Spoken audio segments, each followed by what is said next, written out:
미중 충돌과 한국의 생존 전략에 대한 디어 와치 포럼을 이제 시작하겠습니다. 코로나 바이러스 대유행 이후에 최근 미중 간의 갈등이 정면 충돌의 양상을 보이고 있습니다. 여기 제목이 미중 패권 충돌과 한국의 생존 전략으로 되어 있고, 이번 세션의 이름은 코로나19 이후 미중 패권 경쟁은 신냉전으로 치달을 것인가, 이렇게 되어 있습니다. 다 같은 얘기겠지만 조금씩 뉘앙스가 다른 표현이기는 합니다.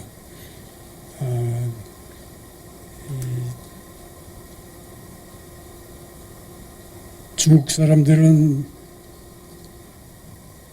여기 자진구의 페이퍼에서도 보시는 것과 같이 신냉전이라는 말을 피하려고 그럽니다.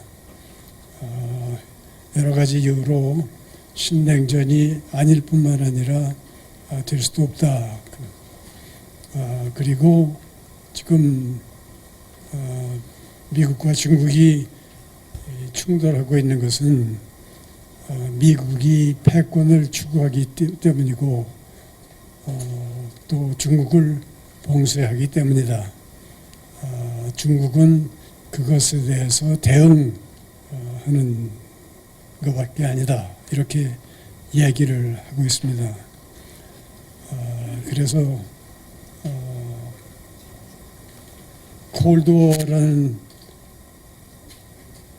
냉전이라는 단어에 왜 알러지를 가지고 있느냐라고 보니까 이 콜드워라는 것은 사실상 실탄을 쓰지 않는 전쟁이고 갈등과 긴장과 경쟁을 의미한다. 이렇게 정의가 되어 있습니다.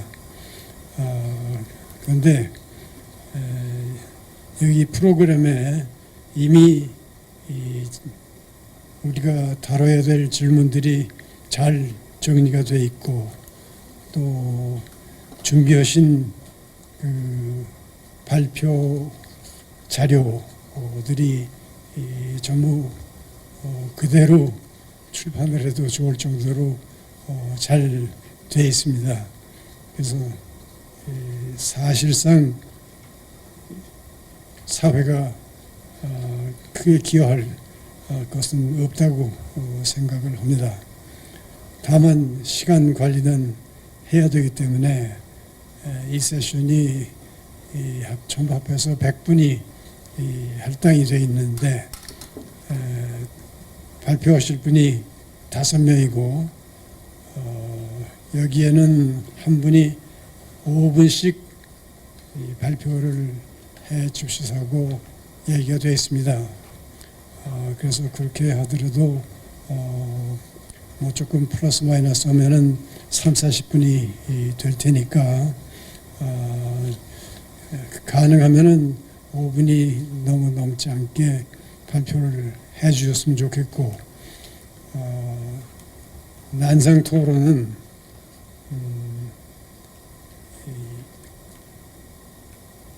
다섯 분이 전부 발표를 하신 다음에 토론을 시작하도록 하겠습니다. 지금 우리가 목격하고 있는 미중 관계의 급격한 변화, 이러한 변화는 사실 지난 10년간 서서히 진행될 수도 있었던 일들이 한꺼번에 터짐으로써 더 드라마틱하게 보이는 것 같습니다. 제가 워싱턴에서 근무하던 2010년에 이미 미국은 피벗 투 아시아, 그러니까 외교 군사의 그 우선순위와 자원을 중동과 유럽으로부터 중국과 태평양으로 이동한다 하는 그 리밸런싱 전략을 공식화하고 있었는데요. 공교롭게도 2011년부터 이제 진행된 그 아랍 스프링, 그리고 시리아 내전, 우크라이나 사태, 이란 핵 협상 같은 것들 큰 일들이 계속 진행됨으로 해서 오바마 행정부는 그 내내 이 리밸런싱 전략을 제대로 실천에 옮기지 못했습니다. 그러다가 트럼프 행정부 들어서서 이제 지난 10년, 20년 동안 미국이 중국을 그 효과적으로 다루지 못했다. 그 결과 중국이 불공정한 방법으로 지나치게 커지고 이게 전략적인 위협이 되었다 하는 점에 대해서 미국이 반성하고 자책하고 후회하고 있습니다. 그래서 이제부터라도 중국에 대해서 강경 정책으로 전환해야 되겠다 하는 것이 정파를 불문하고 지금 워싱턴 내에 새로운 컨센서스가 되고 있다. 물론 소수 의견이 조금 있긴 합니다만 이렇게 미국과 중국의 경쟁이 격렬해지고 이것이 전 세계에 심대한 영향을 미치고 있기 때문에 가히 신냉전이라고 부를만 하다고 봅니다. 다만 그 과거 미소 간의 군행전과는 성격과 내용이 다르기 때문에 대처도 달라야 한다. 이 점이 중요한 것 같고요. 그 차이점은 그 많은 부분이 중국과 소련이라는 나라의 특징이 다른 데서 오는 것 같습니다. 우선 경제적인 측면에서 보면은 중국이 소련보다 훨씬 강하고 또 훨씬 세계화되어 있습니다. 그래서 중국은 미국과 같은 시장 안에서 경쟁을 한다. 둘째, 외교적인 측면에서 보면 중국이 소련보다 훨씬 폭이 넓고 그러니까 외교 공간 수가 이미 미국을 추월했습니다. 작년에. 그리고 공산주의냐 자본주의냐 이렇게 이분법적인 어프로치를 하지 않기 때문에 더 세련됐다. 세 번째, 군사적인 측면에서 보면 중국은 서태평양 지역에 집중하고 군사력을 집중하고 그 외 지역에서는 군사 개입을 최소화한다는 특징이 있습니다. 네 번째, 이념적으로는 소련이 계급 투쟁에 기반한 국제주의를 표방한 데 반해서 중국은 서방과의 공존, 코익지스턴스를 전제로 한 그 민족주의 성향이 강하다. 그러니까 이러한 차이 때문에 신냉전은 공간적으로 봤을 때 블록이 존재하지 않습니다. 그러니까 미국과 소련은 블록을 형성해서 어느 쪽이 더 많은 땅을 차지하느냐 하는 게임이었다면은 지금 미국과 중국은 같은 무대 위에서 상호 연결된 상태에서 경쟁을 하고 있다. 그리고 신냉전은 시간적으로 봤을 때 종결 상태, 그러니까 엔드 스테이트가 불분명하다는 특징이 있습니다.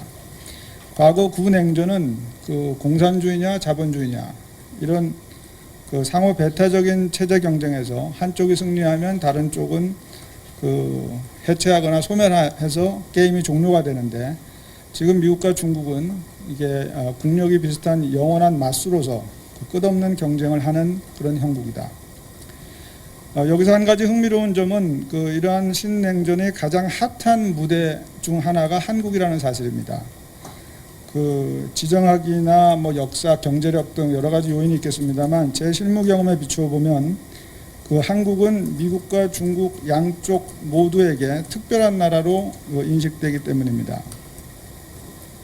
미국의 눈으로 보면은 한국은 그 전 세계 동맹국 중에서 중국과 가장 잘 통하는 나라입니다.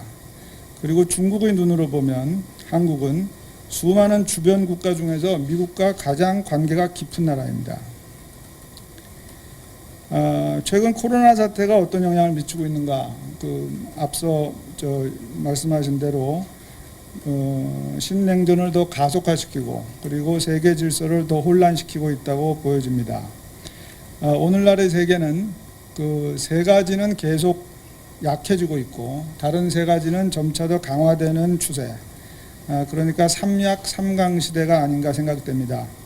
삼약은 미국의 글로벌 리더십, 그리고 각국에서의 건전한 민주주의, 그리고 국제사회에서의 다자협력 메커니즘입니다.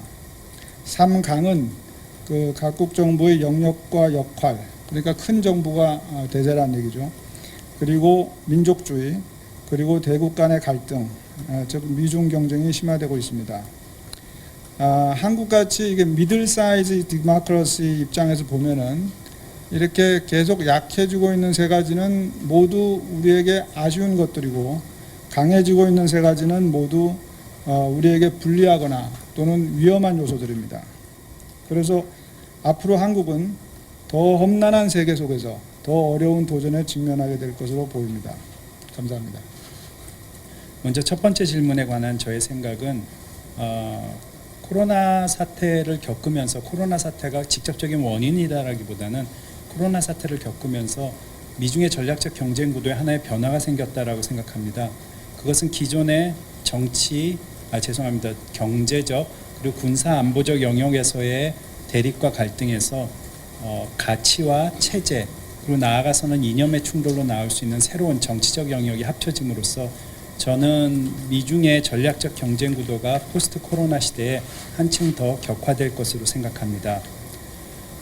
먼저 코로나 사태 시기에 이 문제가 불거져 나온 것은 직접적인 원인으로는 우한을 봉쇄했을 때 미국과 유럽 국가들이 인권에 관한 문제를 제기했고 그 다음에 미중 사이에 코로나 사태 책임론이 불거졌을 때 중국이 도리어 체제 우위론을 들고 나오는 모습이 나오면서 이것이 발단이 됐지만 저는 개인적으로 포스트 코로나 사태 이것이 하나의 틀을 바꿀 수 있는 문제라고 생각하는 것은 이것은 단순히 한두 가지 에피소드 때문에 불거져 나온 예상 못한 일이 아니라 미국의 입장에서 본다면 사실상의 2017년부터 의회와 정부가 적절하게 역할을 분담하면서 정치적 문제에 대한 압박을 점차 높여왔고 준비해왔던 것이 이제 이 문제를 통해서 부상됐다라고 생각합니다.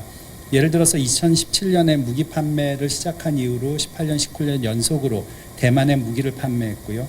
2018년에 타이완 여행법이 발효됐고 2019년에 홍콩의 시위가 높아지니까 홍콩 인권과 민주주의법이 발효됐고 그 다음에 신장 위구르의 인권 문제를 지적하니까 2018년부터 시작해서 계속해서 수정 보완되는 것이 2020년 올해까지 와서 신장 위구르 자치구에 관한 위구르 인권 정책법이 의회를 통과한 후에 대통령의 서명만 다시 남겨놓고 있습니다. 이어서 단지 타이완, 홍콩, 신장 위구르뿐만이 아니라 작년 연말에는 결국 티벳까지 넘어가서 2019년 티벳 정책과 지지법이 미국 하원 외교소위원회에서 통과됐습니다. 즉 전체적으로 본다면은 이번 포스트 코로나 시기에 들어가면 포스트 코로나 시기에 코로나 사태를 거치면서 나오져 왔던 이런 새로운 분야에서의 영역과 충돌이 더 격화될 수밖에 없고 이렇게 갈 수밖에 없다는 것은 미국의 입장에서 보면은 오랫동안 준비해 왔던 것이 보이고 그 다음에 이런 신냉전 구도라고 말하긴 뭐하지만은 만약 정치와 이념 간의 싸움까지 번져진다면은 훨씬 유리한 구도로 갈 수 있기 때문입니다. 그 이유는 기존의 경제와 정치 안보 분야에서의 미중 전략적 경쟁은 미국과 중국의 구도였는데 이런 가치와 이념 체제에 관한 정치적 영역까지 확대된다면 이것은 자유진영 국가 대 중국의 구도로도 변할 수 있고 이렇게 되면은 미국이 훨씬 유리한 위치를 점할 수 있기 때문에 개인적인 시각으로는 미국이 이것을 충분히 밀어붙일 것이고 중국이 방어는 하겠지만 갈등과 대립이 격화되고 그다음에 꼭 신냉전이라고는 하기는 어렵지만 가치와 이념의 구분이 나오면 중국의 배제가 단순히 신기술이라든가 또는 경제 영역뿐만이 아니라 근본적인 국제사회의 질서 체제 내에서 또다시 조금 더 고립되는 모습이 나타날 수도 있을 것이다라고 봅니다. 다음 이것이 신냉전에 관한 개인적인 생각까지 합쳐서 말씀드렸고요. 글로벌 거버넌스와 다자주의의 약화 대처 방안에 관해서는 저는 약화될 수밖에 없다라고 봅니다. 그 이유는 두 가지인데요. 미국이 근본적으로 기존의 글로벌 거버넌스를 이끌어오다가 불만을 표했습니다. 하나는 중국의 다자주의 외교가 점차 강화됐고 이에 대한 영향력이 미국의 이점을 훼손하기 때문에 미국이 다자주의와 글로벌 거버넌스에 대한 비판을 높여왔습니다. 그리고 무엇보다도 이렇게 다자주의에서 나타나는 국제기구와 레짐에서의 주장들이 미국의 이익과 충돌되고 미국의 기대를 만족시키지 못하는 모습이 나왔습니다. 예를 들어보면 트럼프 대통령이 TPP, 유네스코, UN 인권이사회 그리고 세계 기후변화협정에서 탈퇴를 공표한 모습과 나프타를 미국, 멕시코, 캐나다 협정으로 바꾸면서 자기들한테 유리한 모습을 바꾸고 WTO 체제에 대한 개혁을 요구하고 등등이 기존에 나타났던 국제 질서가 미국의 이익에 부합하지 못한다는 모습으로 미국의 공격이 나타나고 있기 때문에 사실 새로운 국제 질서와 체계를 제시할 수 없는 중국의 입장에서 본다면 이를 막기가 어렵고 현 상황으로 본다면 다자주의와 국제기구에 대한 역할, 글로벌 거버넌스는 조금 더 혼란을 겪을 거라고 봅니다. 단지 이것은 저는 미중 전략적 경쟁 구도 시기에 나타나는 일시적인 현상으로 봅니다. 둘 중에 어느 쪽이 우위를 점하든 간에 결국 강대국이 바라는, 그러니까 우위를 점한 쪽이 바라는 새로운 국제 질서와 규범이 세계 각 나라들에 대한 글로벌 거버넌스를 보이려면 다시 국제기구와 다자주의 그리고 레짐의 형성이 나타나야 되기 때문에 갈등 기간에는 이런 것이 나타나지만 일단 어느 한쪽이 우위가 나타난다면 자연스럽게 다자주의 국제기구 레짐은 활성화될 것으로 봅니다. 마지막으로 강대국 정치를 동북아 지역에서 완화할 아키텍처가 가능한가? 저도 앞에 분들이 말씀해 주신 대로 쉽지 않다라고 봅니다. 단지 한국의 입장에서 본다면 기존의 전략적 모호성이 투영돼야 되는 부분도 있고 이상현 박사님 말씀에 동의합니다. 또 이것은 분명히 우리의 원칙과 정체성 가치가 어디에 있느냐를 말해야 되는 부분도 있는데 우리가 과연 전략적 모호성에서 일정 부분이라도 정체성과 가치, 국익을 이렇게 얘기하는 국민들과 합의된 원칙을 세울 수 있느냐, 또 이런 모습을 한국이 보이느냐에 따라 향후에 조금 다른 모습도 보일 것 같습니다. 만약에 영내에서 중소국가들이 자신들의 정체성과 가치, 국익을 확립하기 시작하고 이것에 대해서 공표하기 시작하고 만약에 이익과 가치를 공유할 수 있는 나라들끼리 소다자든 영내 다자주의든 연합하는 모습이 보인다면 영내에서 강대국 정치가 나타나는 격화되는 모습의 일부 완화할 수 있는 조그마한 완충제 역할을 부분적으로 할 수 있을 것이다라고 봅니다. 이상입니다.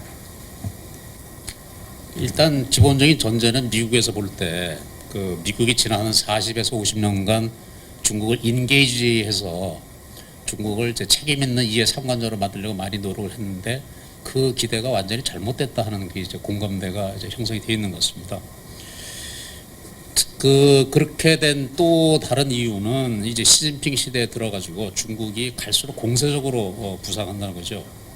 그래서 미국이 중국을 관여할 때는 기본적으로 중국이 기존 국제 질서에 순응해서 그리고 좀 더 개방되고 자유로운 체제, 룰을 존중하는 체제로 갈 줄 알았더니 오히려 중국은 자신의 독자적인 영역을 구축하려고 그러고 그 결과 오늘날 미국에게 가장 중요한 전략적 위협이 됐다.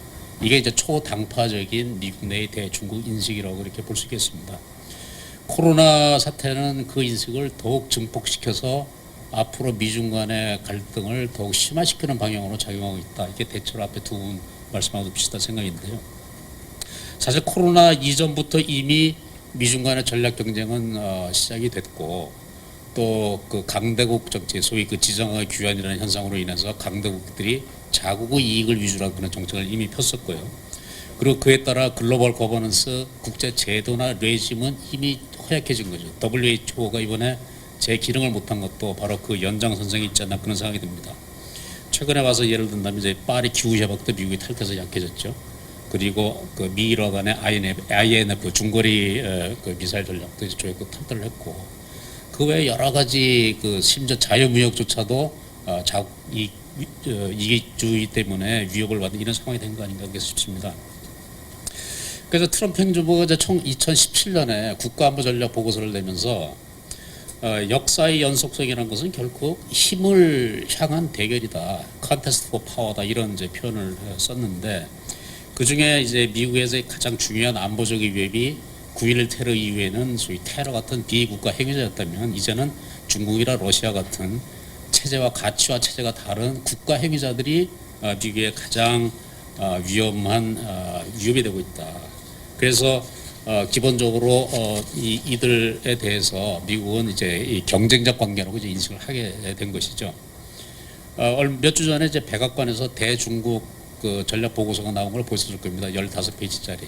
여기에서 미국은 앞으로 중국에 대해서 소위 경쟁적 접근, 컴페터티브 어프로치를 하겠다는 걸 분명히 이제 선언을 했어요. 그러니까 군사 외교뿐만 아니라 경제도 그렇고 모든 면에서 중국과는 각을 세우는 방향으로 나오겠다. 그래서 우리 언론 일각에서는 이거는 뭐 신냉전의 시작이다 이렇게 표현을 하기도 합니다만은 그 연장에서 최근에 이제 미국이 내걸고 있는 것이 소위 EPN이라고 그래서 경제번영 네트워크죠. 미국은 백악관 주인이 한번 바뀌면 국가안보전략보고서 (National Security Strategy를) 발간을 하는데 지금 미국 역사상 처음으로 경제국가안보전략 (Economic National Security Strategy) 초안을 작성 중에 있어요. 그 중요한 요소 중에 하나가 바로 EPN 경제번영 네트워크인데 이 글로벌 공급망에서 될 수 있으면 중국으로부터 빠져나와가지고 미국과 서구의 우호적인 국가들의 네트워크 속으로 들어오라 하는 그런 요구가 될 겁니다.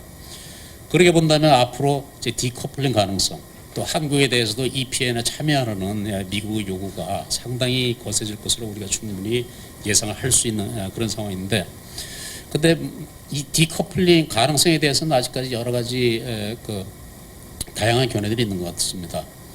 이게 이제 과연 트럼프의 폴리티컬 레토릭으로 끝날지, 아니면 실제로 미국이 이것을 강하게 밀어붙일지. 근데 대체로 아직까지 나온 견해들은 디커플링이라는 것이 오늘날 세계화 시대의 미중 간의 상호 경쟁의 의존이 너무 심해졌기 때문에 이거 잘못하면 샴쌍둥이 자른 것 같이 될지도 모르겠다. 심장과 혈관과 예를 들어 신경계를 공유하는데 어디를 어떻게 잘라야 될지 알 수 없는 이런 상황이 될지도 모르는 거죠. 그제 그만큼 위협이 크고 또 불확실성이 큰 미래가 기다리고 있다 이렇게 말할 수 있겠고요. 그래서 앞으로 한국은 그럼 이 상황에서 어떻게 할 것인가? 그 동북아 뭐 다자주의에 대해서는 뭐 앞에 분들이 말씀해서 제가 뛰어넘었고요. 한국이 결국은 미국과 중국이 서로 화합하지 않는 한 그 둘 사이에서 결국 부대끼면서 생존을 모색할 수밖에 없는 이런 상황이 될 것이다. 그러니까 미국과 중국도 우리 힘으로는 움직일 수 없으니까 그 안에서 우리의 리스크를 어떻게 최소화하고 관리할 것인가에 대해 우리 전략이 주어질 수밖에 없는 건데, 결국은 이런 상황은 어느 한쪽에 올인하는 것이 위험하다 하는 그런 얘기가 되겠죠. 그리고 우리 전략은 예를 들어서 우리의 가치에 해당되는 것, 뭐 시장 경제라든지 민주주의라든지 인권, 이런 원칙은 확실히 하고, 그리고 구체적으로 그 범위가 좁은 사안에 대해서는 상황에 따라서 전략적 모호성을 취할 수도 있고 융통성 있게 대응을 하지 않으면 될까, 그런 생각이 듭니다. 코로나 국면이다 보니까 이 워싱턴과 베이징의 대표적인 학자 2명에게 비슷한 질문을 줘서 서면 답변을 받기로 했습니다. 제가 소개해드린 내용은 바로 그겁니다.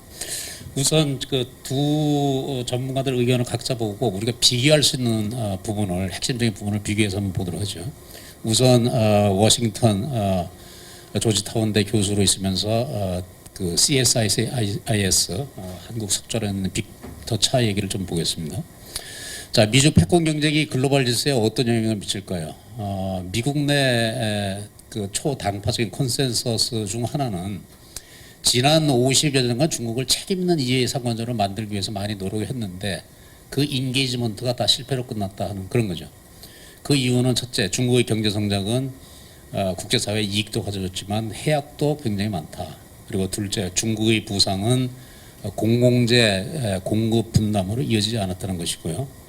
그리고 중국이 좋은 방향으로 변화, 예를 들어서 좀 더 민주화되고 개방되고 자유로운 국가가 되려고 기대를 했는데 그런 변화가 일어나지 않았다는 것이죠. 그리고 마지막으로 미국 주도의 기존 질서에 중국이 순응하리라는 기대를 했는데 중국은 오히려 자기 자신의 그 질서를 만들어가려고 노력하고 있는 그런 면에서 이제 완전히 틀렸다는 거죠. 그래서 트럼프 행정부 출범 첫 한 2, 3년 동안은 중국과의 그 신냉전 얘기가 있었지만 그때는 이 신냉전이라는 게 다분히 하나의 입장 혹은 애티튜드에 불과했다. 그렇지만 갈수록 중국과 디커플링을 지향하는 전략으로 발전할 가능성이 커지는 것이 현 추세다, 이렇게 진단을 하고 있습니다. 만일 트럼프가 재선돼서 2기 행정부가 출범하게 된다면 아마도 확실하게 동맹과 우방국들에 대해서 디커플하라는 압력이 지금보다 훨씬 더 세질 것이라는 그런 전망을 하고 있습니다. 그리고 그 일환으로 그러면 경제번영 네트워크 EPN을 트럼프 행정부는 과연 얼마나 세게 밀어붙일 것인가. EPN은 개방성, 법치, 투명성 등 원칙에 기반한 포괄적 연대인데 가치를 공유하는 국가들 간의 일종의 반중 경제 동맹이다, 이렇게 보시면 될 것 같습니다. 그래서 이제 공통의 정치적 가치에 기반해서 선별적인 경제 상호 의존을 이 네트워크 국가들끼리 만들자는 거죠. 그래서 EPN이 되게 된다면 중국발 글로벌 공급망에 대한 의존도를 줄이고 공급망의 예측 가능성과 투명성이 커질 것이다. 그리고 EPN은 미국 대선 결과와 상관없이 지속될 전망이다 하는 거죠. 왜냐하면 코로나 팬데믹 이미 그 이전부터 중국의 공급망에 의존하는 그 위험성이 있었는데 이게 코로나를 계기로 더욱 심각하게 부각됐다는 거죠. 그래서 앞으로 미국은 동맹과 우방국들이 EPN에 참여하기를 원한다는 점을 이제 분명히 밝혔는데 아직 한국을 비롯해서 대부분 국가들이 모호한 입장을 취하고 있습니다. 그래서 한국은 아마도 빅데이터 말로는 EPN에 대해서 한국은 해칭하려고 할 텐데 어정쩡한 입장을 취하는 거죠. 아마도 트럼프 행정부 2기는 EPN을 강하게 추진할 것이라는 전망을 내놓고 있고요. 그다음에 홍콩 국가보안법 통과시키면 미국이 어떻게 할까요?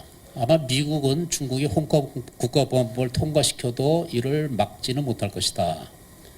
하지만 중요한 것은 만일 중국이 이 법을 통해서 홍콩의 자치를 침해하고 일국 양제 원칙을 저버린다면 미국을 포함해 유사한 입장 국가들이 단합해서 반대 의사를 분명히 해야 된다는 걸 이제 지적을 하고 있고요. 그리고 홍콩에 대해서 실제로 중국이 얼마나 통치를 하게 될까? 아마 동중국해 방공식별 구역 선포가 하나의 전례가 될 수도 있다 하는 그런 얘기를 하고 있는데요. 예를 들어서 중국은 주변국 반대에도 불구하고 아디지는 선포했는데 실제 이를 강제하지는 않았다 하는 그런 얘기입니다. 다시 말해서 홍콩을 통제할 수 있는 법은 만들어 놓고 실제로는 그거를 그 통제를 강제하기보다는 통제할 수 있는 권한을 확보하는 차원에서 마무리되지 않을까 그런 전망이 있고요. 그러면 2020년 미국 대선이 미중 관계는 어떤 영향을 미칠까? 바이든 행정부 또한 트럼프 이미 이전부터 시작된 미국의 전략적 전환, 즉 중국을 경쟁자로 보는 입장에는 변함이 차이가 없다 하는 그런 겁니다. 그렇기 때문에 중국을 경쟁자로 보는 입장이 계속 유지되는데 다만 미중 관계 변화는 미국에만 달린 것이 아니고 중국의 행태 그리고 시진핑의 전략이 어떻게 될지에 따라 크게 변화할 전망이다. 그렇게 본다면 미중 전략적 경쟁은 구조의 문제, 다시 말해서 중국이 부상하고 미국 패권이 약화된 이런 구조의 변화라기보다는 의지적인 정책적 선택에 의해 결정할 것이다 하는 진단을 하고 있습니다. 그럼 미중 전략 경쟁이 심화될 경우에 한국은 뭐를 어떻게 해야 될까요? 미국은 만일 한국이 사드 배치라든지 화웨이 5G 통신망 참여 거부한다든지 EPN 참여 등을 수용하기를 만약에 미국이 한국 기대한다면 한국 정부가 그런 선택의 결과를 관리할 수도 있도록 돕는 게 미국의 절대적인 책임이다 하는 얘기를 하고 있습니다. 그렇게 하는 이유는 중국은 자국의 의지에 반하는 국가들을 예외 없이 보복을 했고 한국에게도 100% 보복할 것이다 이렇게 예상을 하고 있어요. 그래서 그 빅데이터 본인은 이런 정책을 중국의 소위 약탈적 자유주의 혹은 침탈적 자유주의, 프레더터리 리버럴리즘으로 부르고 있는데 만일 미국이 한국 같은 소주국을 지지하겠다고 약속하지 못할 경우 이들 국가들이 피해를 감수하면서도 미국을 지지하지는 않을 것이다 하는 진단을 하고 있습니다. 그럼 글로벌 거버넌스 다자주의 약화에 대책에서 우리는 무엇을 해야 되나? 특히 동북아에서 글로벌 거버넌스와 다자주의를 보강하기 위한 핵심은 한국과 일본의 양장의 회복이다. 두 나라 모두 아시아의 주요 리더이면서 자유주의적 질서를 강력히 지지하는 국가이기 때문에 그렇다는 거죠. 그래서 한일 관계가 이제 기능 부전에 빠져 있는 한 강대국 경쟁의 부작용을 완화할 어떠한 지역 아키텍처 구축도 불가능하다 이렇게 진단을 하고 있고요. 그래서 한국은 특히 중국에 대해서 중국이 한국에 대해 경제적으로 압박할 수 있다 이런 기대를 펼쳐 좀 낮추도록 해야 된다. 예를 들면 이제 중국이 홍콩 국가보안법을 한국적으로 설명했고 나중에 한국이 이를 이해해 준다 하는 식으로 이제 공개적으로 언급을 했는데 이는 한국이 중국의 경제적 압박에 굴복해서 베이징을 지지해 줄 것이라는 이제 기대를 조장하게 된다는 거죠. 그래서 반대할 건 분명히 반대해야 된다는 그런 입장입니다. 자, 이번엔 베이징으로 가서 중국 쪽 시각을 좀 보겠습니다. 자, 미중 전략 경쟁은 코로나 이후에 본격적으로 전개될 것인가? 미국 트럼프 행정부는 미중 관계를 패권적 경쟁으로 인식하고 있는데 중국은 미국의 봉쇄에 저항하는 것일 뿐이지 미국과의 전략적 경쟁을 원하는 게 아니다 하는 그런 얘기를 하고 있어요. 그래서 코로나 팬데믹은 미중 양국이 협력한 기회를 제공했지만 트럼프 행정부는 중국과 협력에 무관심 그리고 코로나19 대응을 위해 중국은 국내 상황이 진정되자마자 의료 물품을 해외에 대량으로 지원, 소위 마스크 외교라는 표현 들어보셨을 겁니다. 자, 그거는 인도적 의무이기도 하지만 중국 입장에서는 중국의 경제 상황 악화를 막기 위한 조치였다 이렇게 입장이에요.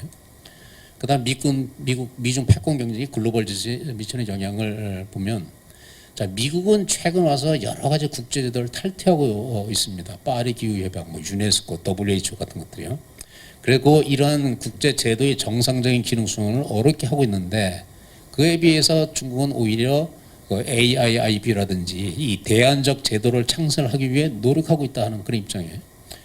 그래서 미중 협력이 없을 경우에는 기후 변화와 팬데믹, 비확산, 국제 범죄 같은 글로벌 이슈 해결이 더 어려워질 것이다. 그리고 신냉전에 대해서 이 자칭구 교수는 역사적으로 존재했던 유일한 냉전이 미소한 냉전인데, 그 특징이 뭐냐면 이념적인 경쟁, 군사적인 대결, 그리고 경제적 분리가 특징이었다.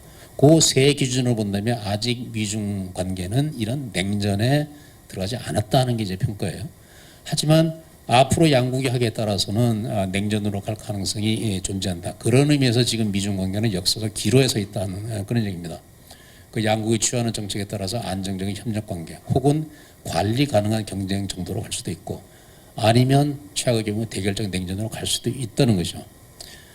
그리고 중국은 이 트럼프 행정부가 중국을 봉쇄하기 위한 것이라면 뭐든지 할 것이다. 그렇기 때문에 EPN도 강행할 것이다. 이렇게 보는데, 다만 EPN이 성공할 가능성이 희박하다 평가하고 있습니다.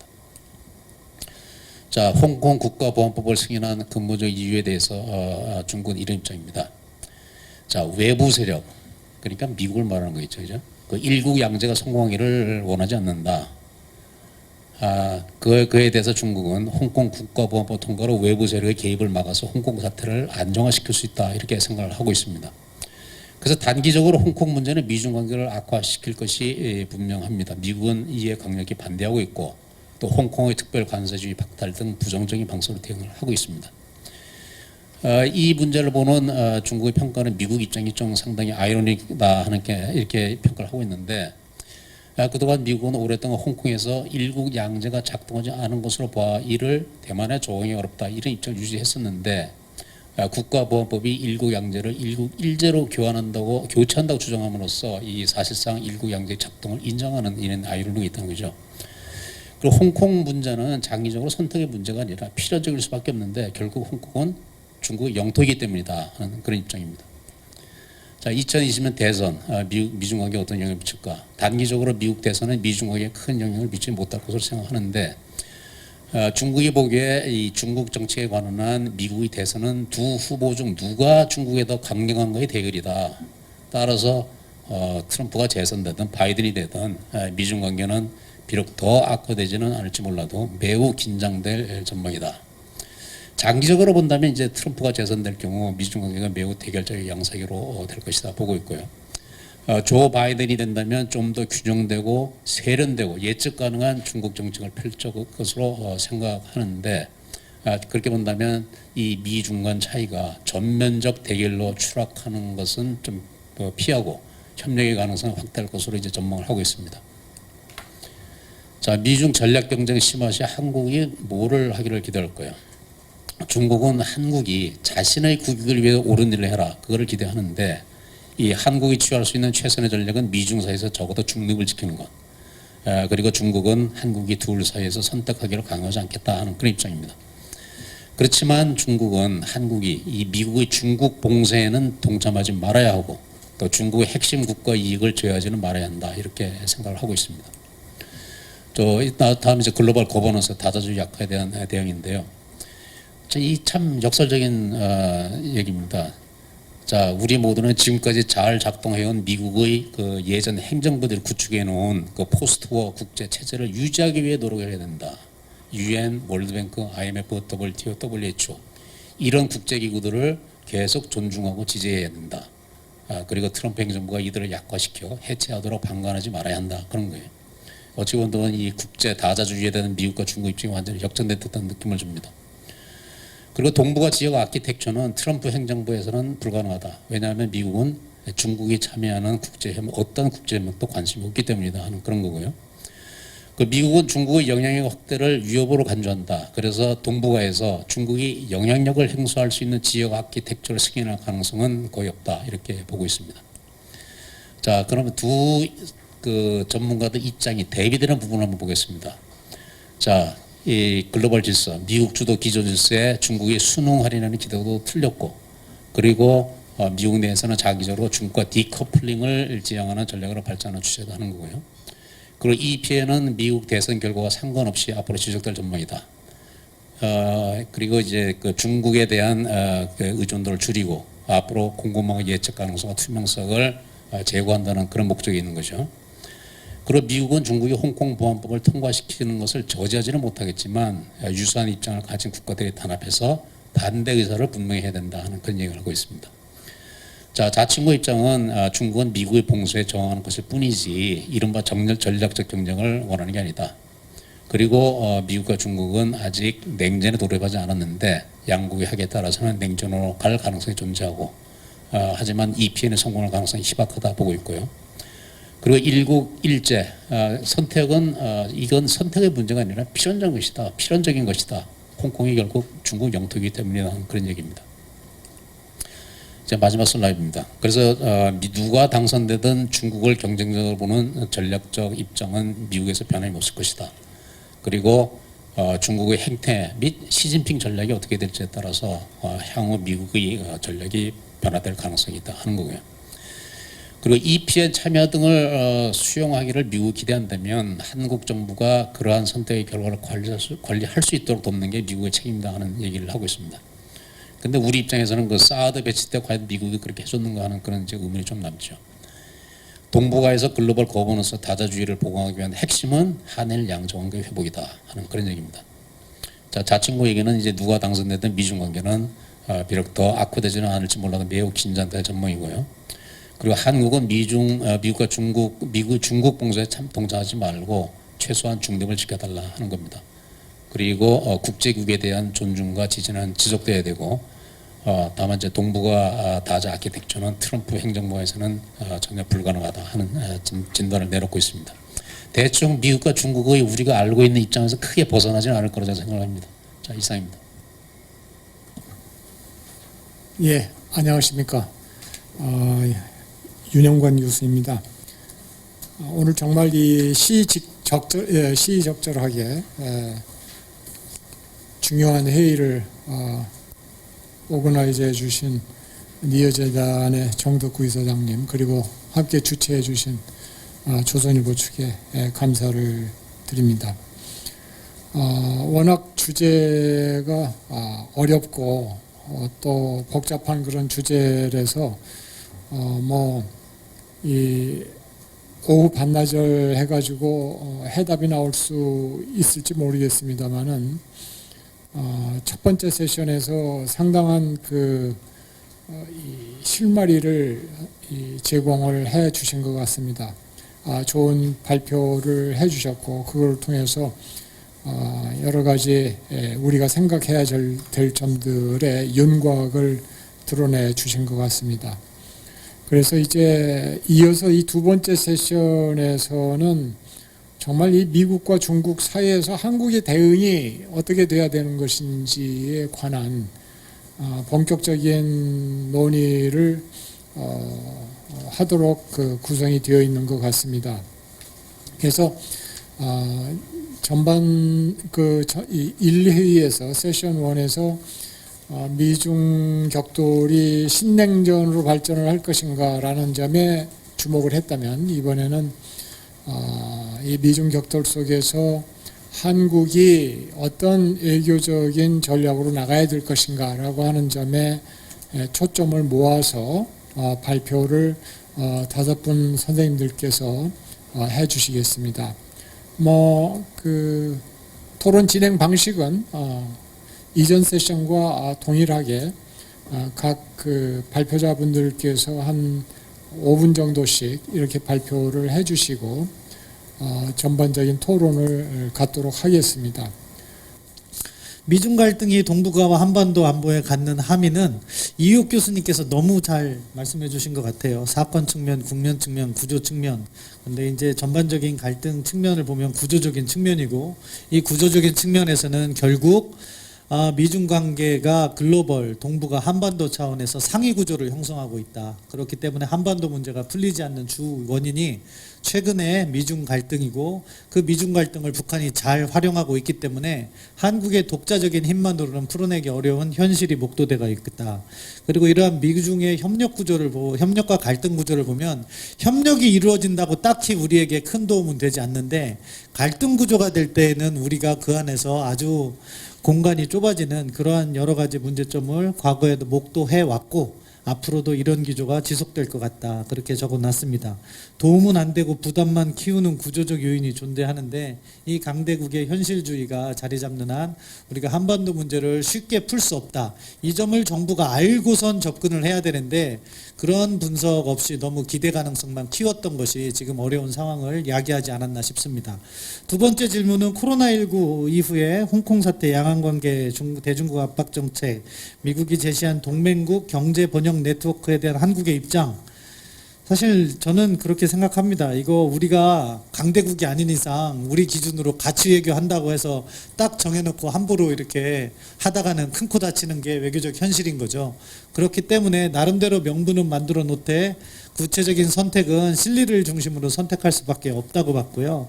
우리의 명분이나 원칙은 사실은 박근혜 정부 때는 신뢰 외교 한다고 했고 지금은 평화 프로세스 그런 걸 강조하고 있는데 분명한 원칙과 관련해서는 겉으로는 실용 외교라고 이야기를 하지만 내부적으로는 무게중심이 아직은 한미동맹에 있는 균형 외교를 해야 된다고 생각합니다. 균형 자체를 포기하고 미국 측에만 딱 서자.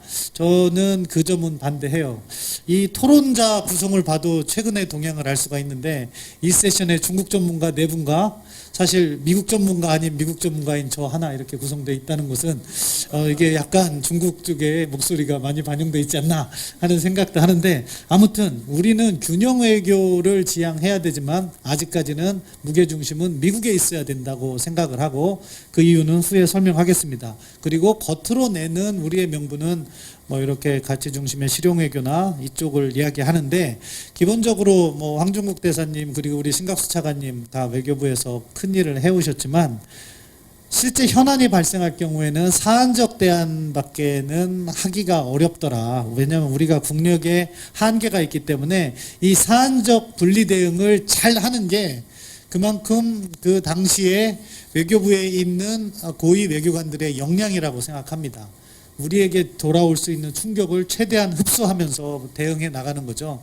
그러면서도 미국이나 양측의 불만을 사지 않는 그런 것들이 매우 중요하고 대표적인 사례가 AIIB 가입인가요? 2014년에 그때였던 것 같아요.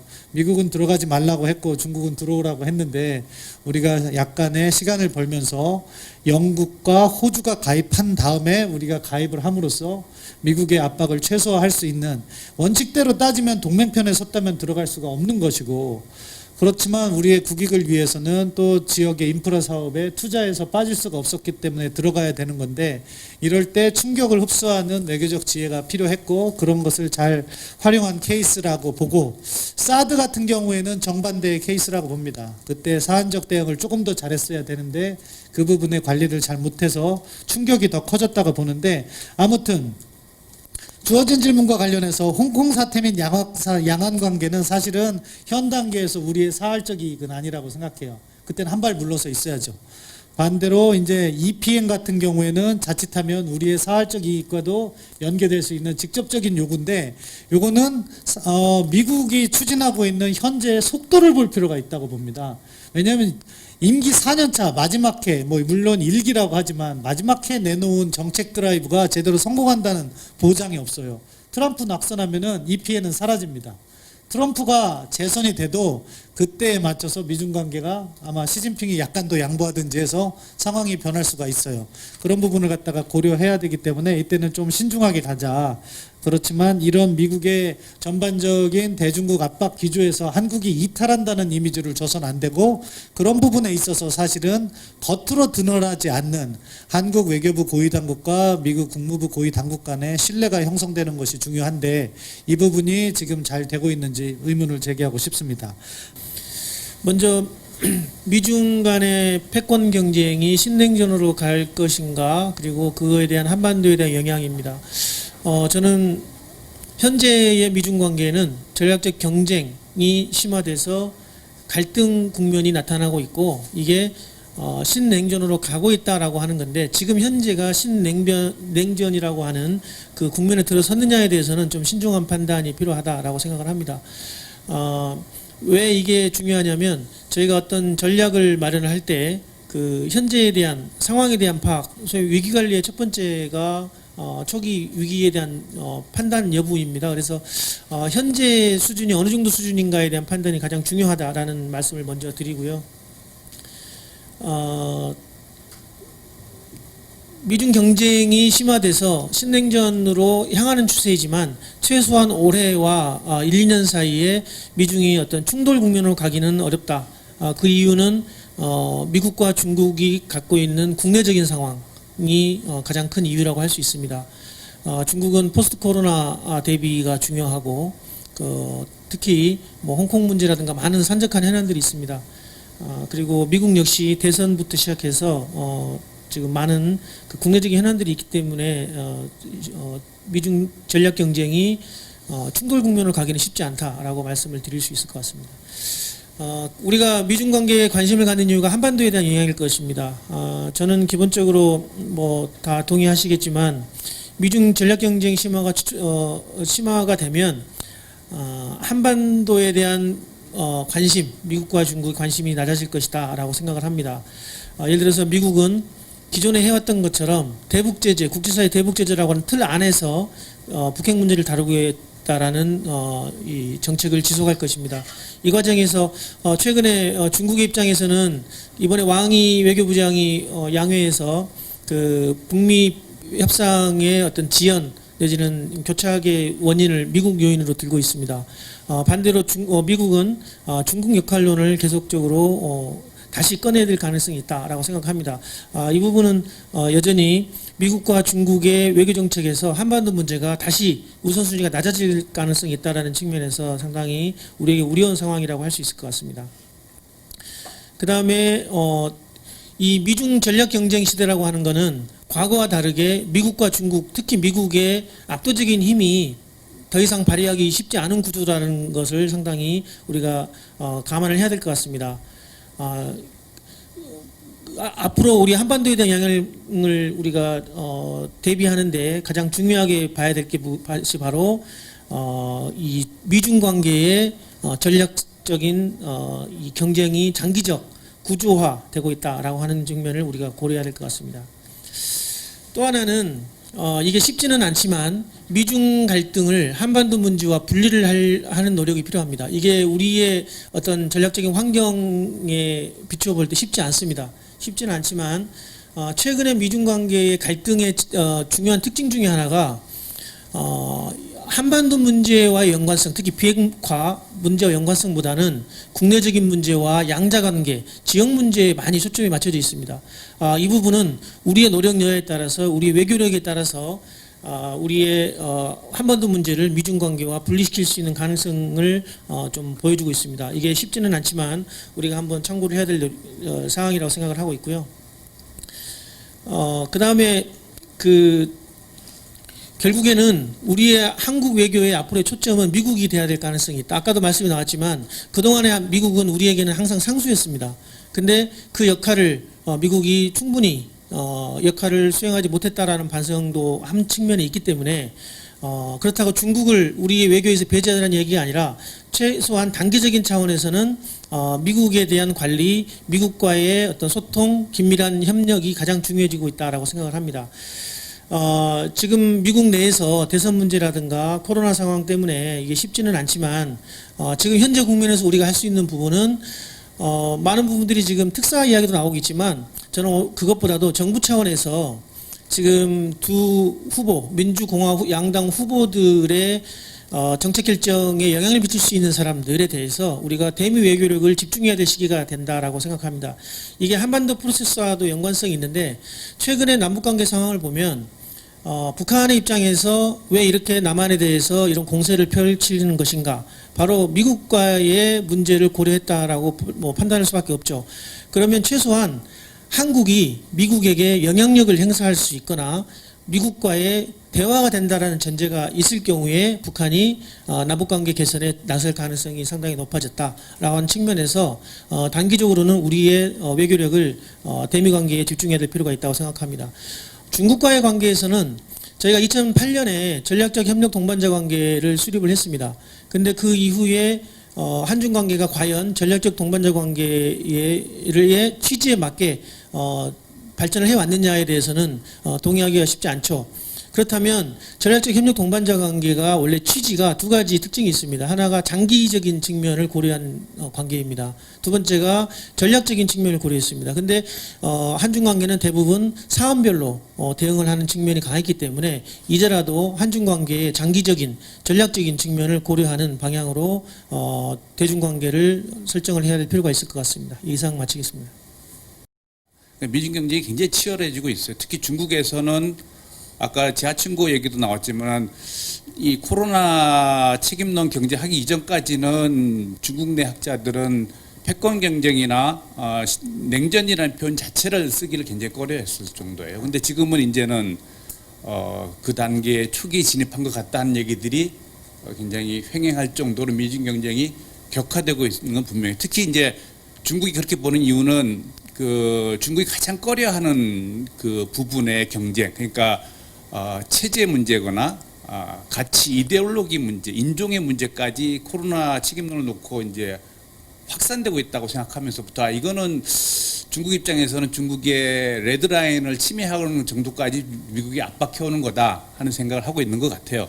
근데 그럼에도 불구하고 저는 낙관적으로 보고 싶은 이유는 일단은 오히려 코로나 위기를 겪으면서 저는 우리 사회도 그렇고 지구적 차원에서 그렇고 우리가 기존에 경험했던 것들을 확실하게 재확인한 것들이 굉장히 많다고 생각하는데 그 중에 하나가 그 강대국 정치의 문제, 취약성을 그대로 노출한 게 아닌가. 강대국들이 철저하게 이기심의 극복이니까 아주 그 좁은 의미의 그 자기 국익 추구에 집중하고 있다는 것을 고스란히 보여줬다. 그러니까 인류 공동의 재앙을 앞에 두고도 협력하기는커녕 치열하게 경쟁, 국익을 추구하고 있다는 거고 심지어는 더 협소하게는 시진핑과 트럼프가 자기 권력을 정치 권력을 유지하기 위한 경쟁이 아닐까 하는 생각을 이제 국제사회가 인식하게 된 거 아닌가. 그렇다면은 그 냉전 시대처럼 그렇게 그 미중이 서로 경쟁하는 상황 속에서 많은 나라들이 그 경쟁에 참여해서 진영을 구성할 수 있는 상황이 만들어질 수 있는가. 오히려 굉장히 피로감을 느낄 수 있고 오히려 다른 길을 모색하는 새로운 질서, 뭐 단기적으로는 각자 도생의 어떤 그 국면이 나타나겠지만은 장기적으로 보면은 이 강대국들이 국제사를 이끄는 것들은 좀 계속 가는 것이 바람직한 것인가 에 대한 어떤 계기가 만들어질 수도 있겠다. 그게 한국에게는 굉장히 오히려 기회가 될 수 있겠다 싶은 생각이 드는 게 그런 부분이 하나 있고요. 특히 이제 미중이 경쟁하고 있긴 한데 미중 양국이 다 내부적으로 굉장히 취약한 상태에 있죠. 특히 중국은 굉장히 취약한 상태에 있다고 생각해요. 특히 시진핑 정부의 가장 큰 과제는 저는 무엇보다도 공산당 지구상의 가장 이질적인 공산당 일당 체제라는 걸 어떻게 하면 안정적으로 유지시킬 것이냐는 게 최대 과제입니다. 그러니까 오히려 저는 중국이 글로벌 슈퍼파워 리더십을 보이려고 확보하려고 노력하기보다는 중국의 공산당 체제를 유지하기 위해서는 국민들한테 중국이 글로벌 리더가 될 수 있다는 걸 보여줘야 되기 때문에 하고 있는 게 아닌가. 그러니까 그게 글로벌 리더가 되려고 하는 목표가 있다기보다는 그건 하나의 수단에 불과할 수밖에 없을 정도로 저는 취약하다 하는 생각이 들고요. 더구나 중국이 계속 문제가 되는 거는 중국이 얘기하는 핵심 얘기라는 거잖아요. 영토 주권. 그러니까 슈퍼파워라는 나라가 아직도 자기 영토 보존 자체가 문제가 되고 있는 나라라는 취약성을 갖고 있다는 점을 고려한다면은 문제가 많다. 뭐 미국은 뭐 차이는 있긴 하지만 미국도 크게 달라 보이진 않아요. 그래서 이게 결국은 끝까지 두 나라가 정면 대결하기는 굉장히 어려울 거고 여전히 저는 기존에 해왔던 것처럼 롤러코스터는 기복을 보일 거고 대신에 오히려 그 편가르기 하는 그 자기 진영, 자기 우군을 확보하려고 하는 우군들을 대리로 내세워서 경쟁하는 양상들이 더 노골화될 가능성이 높다. 그런 면에서 한국은 굉장히 취약한 거긴 한데, 근데 그러기엔 또 두 나라가 우리가 하긴 했지만 글로벌 리더십을 전혀 보여주고 있지 않아요. 과연 이 나라를 믿고 따라갈 수 있는 나라들인가에 대한 국제사회 공감대가 앞으로 장기화된다면 나타나지 않을까 하는 개인적인 희망사항 같은 것도 좀 있습니다. 근데 그런 국면에서 본다면은 한국이 그렇게 한국의 지정학적 위치나 한국이 분단되어 있는 현실들을 보면은 한국은 다른 나라보다 미중이 충돌했을 때 압박을 받을 가능성이 굉장히 높은데 오히려 상대적으로 박근혜 정부 때 비교하면 지금은 상황이 좀 좋아지고 있는 게 아닌가 하는 겁니다. 하나는 미중이 경쟁하면서 한국을 압박하는데 박근혜 정부 때 비교해보면 오히려 압박보다는 서로 견인하려고 하는 유인 효과, 유인의 기제들을 많이 쓰고 있다 하는 겁니다. 돌이켜보면은 박근혜 정부 때는 뭐 사드부터 해서 AIB, 뭐 전승절, 뭐 남중국해 문제 여러 가지가 우리가 선택 압박에 제기했는데 지금은 아까 그 질문에 들어온 것처럼 홍콩 사태 뭐 이렇게 아까 신문철 박사님이 잘 정리해 주셨는데 비교적 정리가 명확해요. 우리가 할 수 있는 거 안 해야 되는 것들이 명확한 것들이 있어서 그렇게 난도가 높지 않다. 오히려 저는 약간은 이제 우려된 게 남중국해 문제는 그야말로 굉장히 복잡한 이슈예요. 그러니까 박근혜 정부도 우리가 의도한 건 아닌데 결과론적으로 보면 우리의 정책 선택은 뭐냐면 안미경중이었어요. 안미경중이 그렇게 큰 문제는 없었습니다. 사실 결과적으로 사드 빼놓고는. 예.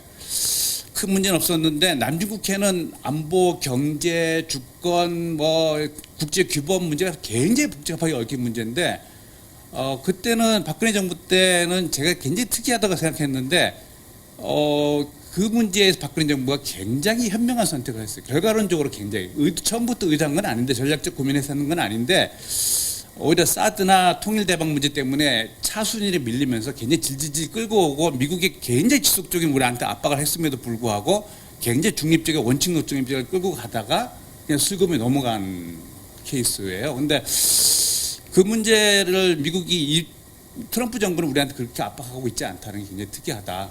근데 앞으로 어떻게 될 것이냐 하는 것이 이제 좀 그렇고요. 그래서 한국이 선택이 굉장히 사실 박근혜 정부 때보다는 운신의 폭이 조금 넓어져 있는 부분이 있다. 근데 경계해야 될 게 뭐냐면 단기적으로는 두 가지 문제인데요. 하나는 이제 이게 국내 정치와 연동돼 있다는 문제. 항상 우리나라가 지금 돌이켜 보면은 박근혜 정부, 그러니까 보수 정부 때는 중국을 잘 설득하고 견인해서 오히려 통일 대박을 실현시키는 목표를 꿈을 꾸면서부터 우리가 사드 배치를 하게 되는, 그래서 미중 사이에서 우리가 원치 않는 미중 갈등 구조 속에 우리가 스스로가 빠져들어가는 결과를 초래했어요.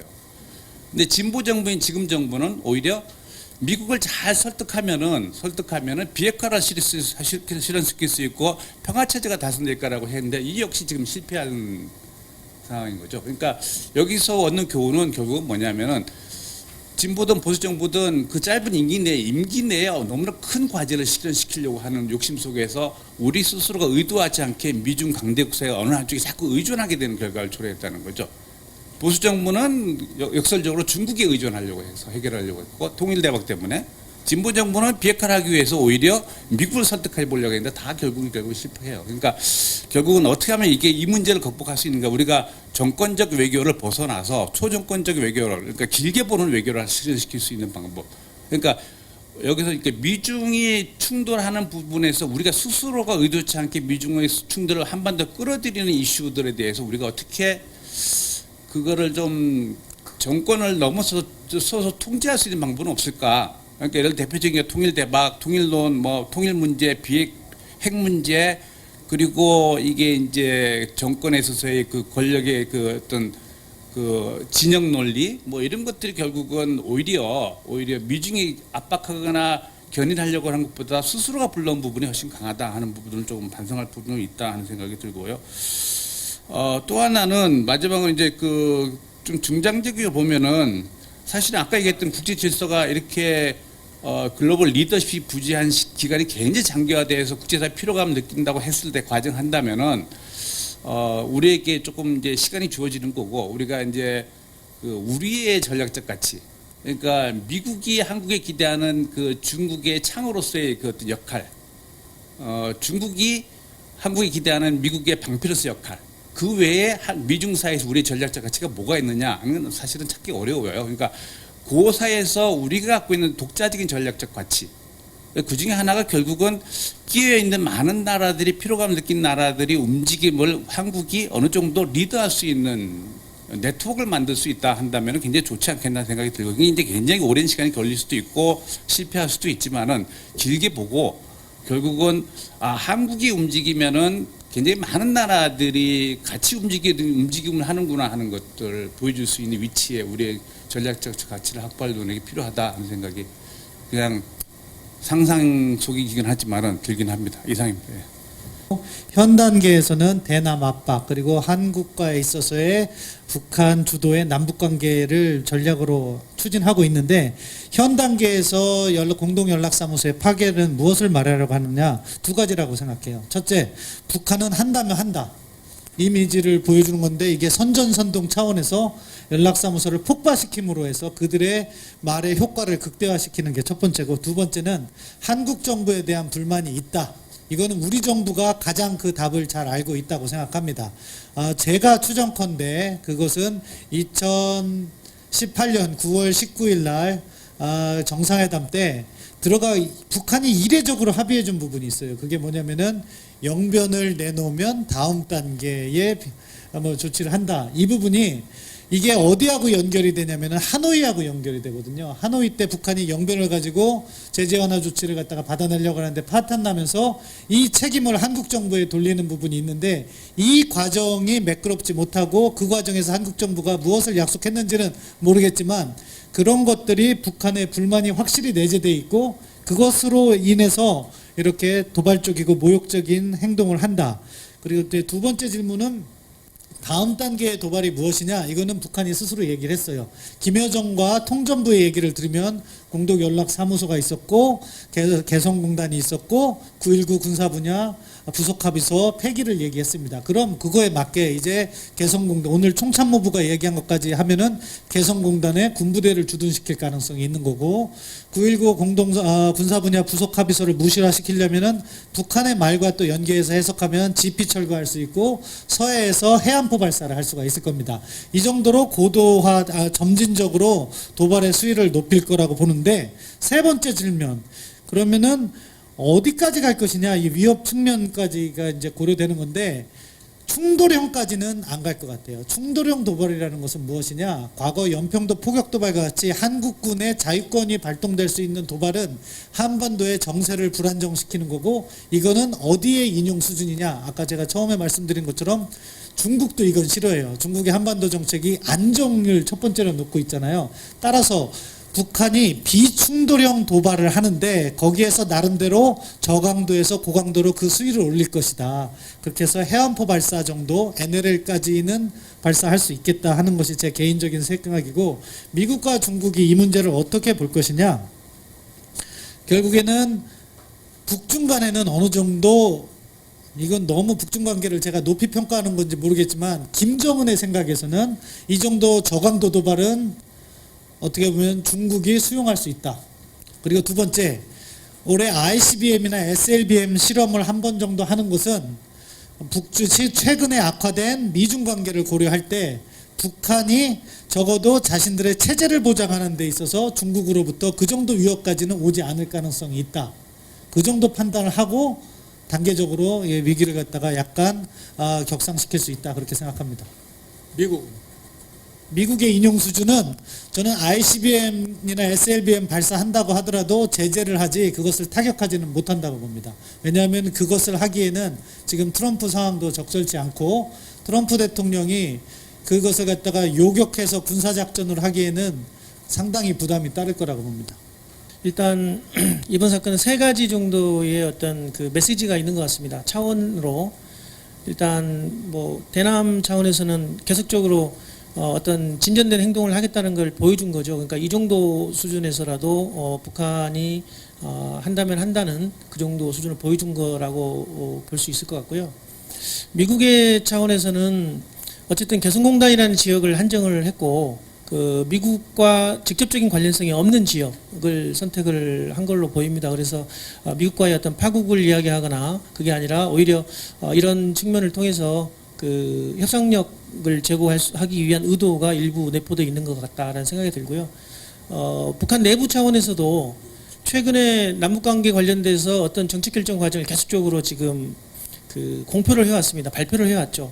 보통은 어떤 행동을 한 다음에 그거를 발표했던 것과 다르게 어떻게 할 거라는 것을 계속적으로 말을 해온 상태에서 실행을 옮겼기 때문에 어떤 김여정으로 대표되는 대남 어떤 이 부서의 위상과도 충분히 고려했을 가능성, 그래 군부의 어떤 지금까지 군부가 양보했다. 그리고 남한이 그걸 지키지 않았다라고 하는 측면을 상쇄하기 위한 어떤 측면도 일부 있는 것 같다라고 생각이 듭니다.